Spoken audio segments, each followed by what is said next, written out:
Cars, the Keddie cabin, murders, a brutal family mystery unveiled. Step into the crisp mountain air of Keddie, California, a sleepy Sierra Nevada hamlet where life moved slow and neighbors knew each other's names. It's April 12, 1981, and the serene facade of this quiet town is about to shatter with a nightmare no one could have imagined. As a criminal investigator, forensic scientist, and behavioral psychologist, I've walked through scenes like this, piecing together the chaos with science and intuition. This morning, 14-year-old Sheila Sharp returns from a sleepover next door, expecting a quiet Sunday before church. Instead, she opens the door to cabin 28 and stumbles into a horror that will haunt her forever. 3 bodies, her mother Glenna Sue Sharp, her 15-year-old brother John, and his friend Dana Wingate, lie bound, bludgeoned, and stabbed, their blood soaking the living room floor. But the real shock, her 12-year-old sister Tina is gone, vanished into the night. The scene is a puzzle of brutality. Tape and cords binding the victims, a hammer and knife left behind, and an eerie silence from the younger boys, Rick, Greg, and their friend Justin, who slept through it all in another room. This is no random act, it's a mystery begging to be unraveled. The investigation begins in chaos. Police swarm cabin 28, but the scene is a mess. Evidence trampled, critical steps missed. As a forensic scientist, I can picture it. Officers fumbling with the blood-streaked walls, the hammer lying in plain sight, the knife half buried in debris. Initial reports note the victims' savage injuries, Sue with defensive wounds, John and Dana beaten beyond recognition.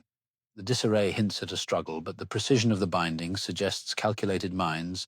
Then comes the gut punch, Tina's absence. Her bloody bedding screams abduction, elevating this from a triple homicide to a quadruple mystery. Detectives scramble, interviewing neighbors, but the first suspects, local handyman Martin Smartt and his friend John Boubede, yield nothing concrete. Theories swirl, a drug deal gone wrong, a personal vendetta. Yet with no clear leads and a rushed crime scene log, the case stalls, leaving a void where answers should be. What happened in those early hours? The clock's ticking and the truth feels just out of reach. Now let's peel back the darker layers. The Seabolt connection, Martin Smart's family living in cabin 26, adds a twist. Sue and Martin's wife Marilyn had a fraught history, with Sue reportedly meddling in their marriage. As a behavioral psychologist, I see the tension, resentment festering, a motive simmering beneath polite smiles. Local whispers fuel the fire, rumors of drug ties or a ritualistic killing swirl through Keddie, though no drugs are found. Then there's the evidence. A hammer, later fished from a pond in 2016, matches Martin's missing tool, its steel still holding secrets. A knife, too, lies among the debris, its blade nicked from bone. Forensic analysis hints at multiple attackers. Blood spatter patterns suggest a frenzied assault, yet the bindings imply coordination. Could this be personal revenge masked as chaos? The pieces don't fit yet, but the shadows are thickening. The mystery deepens with lingering question.